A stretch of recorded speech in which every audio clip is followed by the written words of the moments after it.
नमस्कार दोस्तों, आप देख रहे हैं नेटवर्क न्यूज़ और मैं हूं वाजिद अली। आज हम आए हैं हज़रत निज़ामुद्दीन औलिया की दरगाह पर। जी हां, लगभग 800 साल पुरानी इस दरगाह के बारे में कहा जाता है जो भी फरियादी यहां पर आता है वो खाली हाथ नहीं जाता। आखिर क्या है इस दरगाह का राज, हम आपको दिखाएंगे।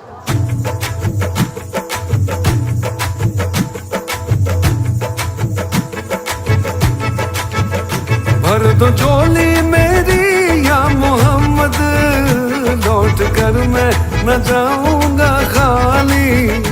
दुनिया के सबसे मशहूर सूफी संत हजरत निजामुद्दीन औलिया, जिन्हें सूफी संत का बादशाह भी कहा जाता है, जिनकी मजार दिल्ली में स्थित है। हजरत निजामुद्दीन को उनके मुरीद महबूबे इलाही भी कहते हैं। कहा जाता है हजरत निजामुद्दीन का जन्म 1238 में उत्तर प्रदेश के बदायूं जिले में हुआ था, जहां पिता की मौत के बाद हजरत निजामुद्दीन को उनकी मां के साथ दिल्ली स्थानांतरित कर दिया गया था। कुछ समय दिल्ली में गुजारने के बाद हजरत निजामुद्दीन पाकिस्तान में बाबा फरीद की शरण में चले गए, जहां बाबा फरीद के शिष्य बनने के बाद औलिया ने बहुत कुछ सीखा और बाबा फरीद के पर्दा करने से पहले बाबा फरीद अपना उत्तराधिकारी हजरत निजामुद्दीन औलिया को बना गए। लेकिन पाकिस्तान में हजरत निजामुद्दीन औलिया ज्यादा समय तक नहीं रुके, क्योंकि उन्हें दिल्ली का ग्यासपुर बुला रहा था। हजरत निजामुद्दीन ने अपनी बाकी की जिंदगी दिल्ली में ही गुजारी और सन 1325 सीई में हजरत निजामुद्दीन इस दुनिया से रुखसत हो गए। मशहूर कवि अमीर खुसरो और मुगल राजकुमारी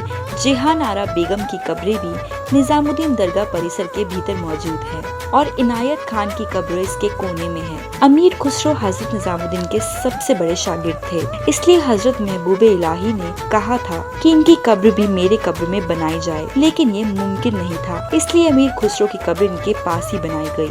दक्षिण दिल्ली में स्थित ये एक पवित्र दरगाह है। हजरत निजामुद्दीन चिश्ती वंशों के चौथे संत थे। इन्होंने देश में सहनशीलता और वैराग्य की मिसाल पेश की थी। ऐसा कहा जाता है कि सन 1303 में मात्र इनके कहने से ही मुगल सेना ने हमला रोक दिया था। उनके इसी व्यवहार के कारण वे सभी धर्मों के लोगों में लोकप्रिय थे। निजामुद्दीन जी की मृत्यु 92 वर्ष की आयु में हुई थी और उसी वर्ष उनके मकबरे का निर्माण कार्य शुरू करवा दिया गया था, परंतु इसका नवीनीकरण कार्य 1562 तक चलता रहा। निजामुद्दीन औलिया एक महान सूफी संत थे। सूफीवाद प्रेम वो है जो एक गुरु और पूरी दुनिया के अंत से शुरू होता है।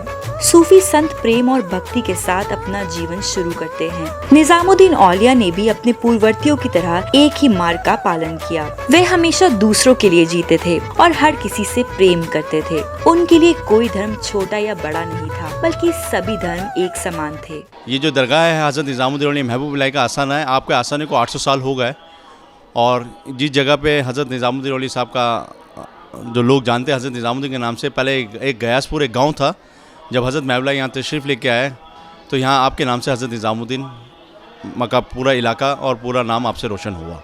इस दरगाह में एक मस्जिद भी है जिसे दिल्ली के बादशाह अलाउद्दीन खिलजी ने बनवाया था। बताया जाता है कि इस मस्जिद को बनवाने के लिए 15 साल का वक्त लगा था, जिसे बनाने के लिए मजदूर तुर्क और ईरान से बुलाए गए थे। दरगाह में संगमरमर पत्थर से बना एक छोटा वर्गाकार कक्ष है। इसके संगमरमरी गुंबद पर काले रंग की लकीरें हैं। मकबरा चारों ओर से मदर ऑफ पर्ल कैनोपी और मेहराबों से घिरा हुआ है, जो झलमिलाती चादरों से ढकी रहती है। यह इस्लामिक वास्तुकला का एक विशुद्ध उदाहरण है। यहाँ पर जो है कि आज का 2 आस्थाने हैं। सबसे पहले तो मैं आपको बता दूँ, एक आस्थाना है हज़रत अमीर खुसरो रहमतुल्लाह अलैह, जो हज़रत महबूब इलाही के मुरीद खलीफा हैं।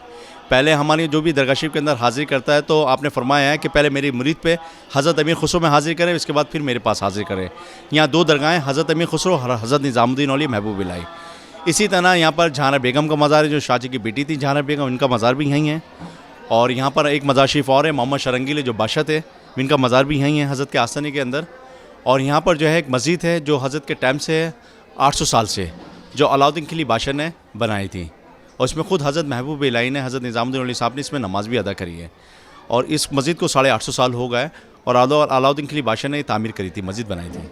दरगाह में प्रवेश करते समय सिर और कंधे ढके रहना चाहिए। अगर आपके पास सिर और कंधे ढकने के लिए कपड़ा नहीं है तो यहाँ आपके लिए उसका भी प्रबंध किया जाता है। दरगाह के अंदर औरतों का आना मना है क्योंकि महबूबे इलाही ने शादी नहीं की थी, इसलिए उनकी दरगाह के अंदर औरतें नहीं जा सकती। हालांकि दरगाह के बाहर औरतें बैठकर महबूबे इलाही की दरगाह के दर्शन करती हैं और वहीं से मुराद मांगती हैं। धार्मिक गात और संगीत इबादत की सूफी परंपरा का अटूट हिस्सा है कवाली। सैकड़ों सालों से दरगाह में होती है और लोग कहते हैं कि हजरत निजामुद्दीन को कवाली सुनने का बहुत शौक था, जिसके चलते यहाँ रविवार और अन्य दिनों कवाली की महफिल सजती रहती है, जिसका लोग जमकर आनंद उठाते हैं। दरगाह के दूसरे छोर में एक बावली है, इसकी भी अलग ही मान्यता है। कहते हैं जिन्हें त्वचा से जुड़ी कोई भी बीमारी हो वह इस बावली में आकर नहा ले तो उसकी सारी बीमारियां दूर हो जाती हैं। हज़रत महबूब इलाही यानी हज़रत निज़ामुद्दीन औलिया रहमतुल्लाह अलैह महबूब इलाही ने आपने शादी नहीं करी थी, इसलिए हमारे यहाँ औरतें अंदर नहीं जाती। और दूसरी बात यह कि हमारे जितने भी जो कब्रिस्तान हैं इसके अंदर साफ कुरान शरीफ के अंदर सब इसमें सब लिखा हुआ है कि हमारा औरतों को अंदर जाना कब्रिस्तान में मना है। मगर ये जो दरगाह है ये बुजुर्गान दीन का आसाना है कि यहाँ औरतें आती हैं मगर मज़ार शरीफ के अंदर नहीं जाती। यहाँ बाहर कंपाउंड होता है, वहाँ पर बैठ के नमाज वगैरह, कुरान शरीफ वगैरह, जो भी दिली तालीम यानी जो भी दुआ वगैरह करती हैं हज़रत के आसानी के पास ही करती हैं मगर अंदर नहीं करती, इसलिए हमारी औरतें अंदर नहीं जाती। ये कवाली का क्या है कि क्या से ये सूफियाना है और सूफियाने का जो है कि क्या इसका कोई मोल भाव नहीं है। यहाँ हिंदू भी, मुसलमान भी, सिख ईसाई सब लोग आते हैं। सूफियाने का मामला जो है वो है मोहब्बत और प्यार।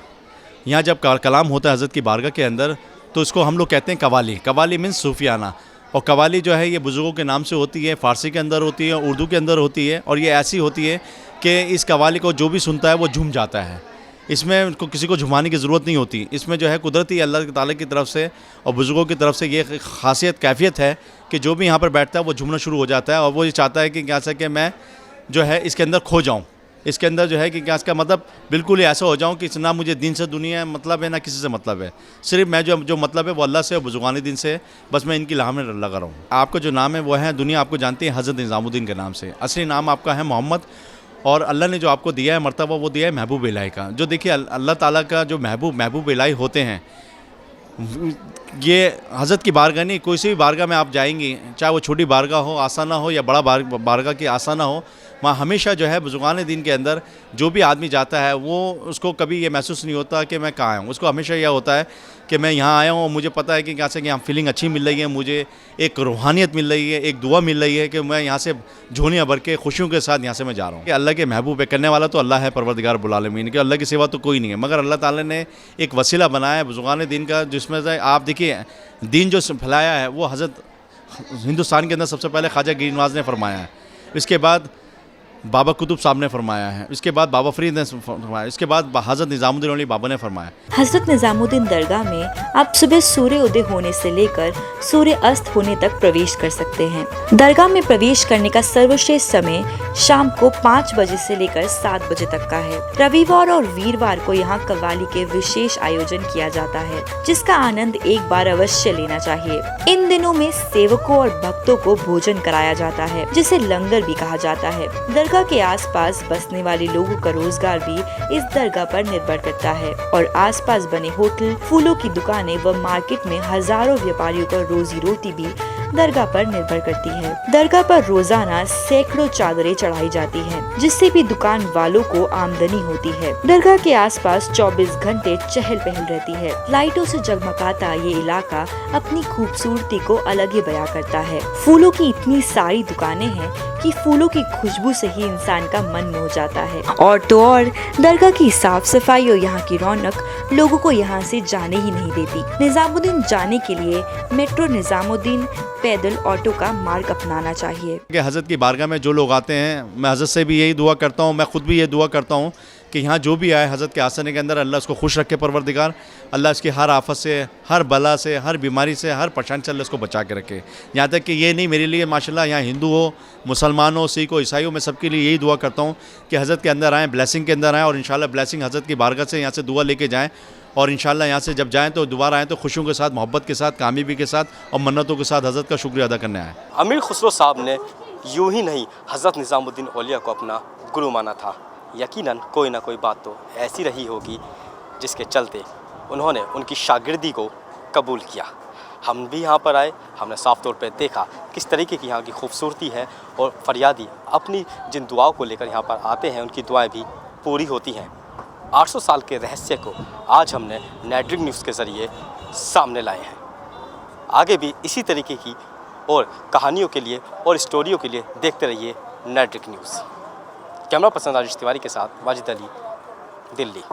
क्या आप दिल्ली से दूर कहीं और हिल स्टेशन पर गए हैं? क्या लौट के आने का दिल नहीं कर रहा? अरे जनाब, लौट आइए, क्योंकि डीपीएल ग्रुप ला रहा है आपके लिए एक ऐसा आशियाना जहां आप नोएडा दिल्ली के मयूर विहार और सरिता विहार से मात्र 10 से 15 मिनट में पहुंच सकते हैं। प्रकृति की गोद में बसे फ्लोरा फार्म हाउस में swimming pool, cricket ground, club से लेकर children zone, party lawn, cafeteria, horse riding और एडवेंचर एक्टिविटीज की है ढेर सारी फैसिलिटीज। तो आप प्रति स्क्वायर फीट मात्र 577 रुपए में बनाइए अपने सपनों का आशियाना, क्योंकि ऐसी फैसिलिटीज कहीं और कहां।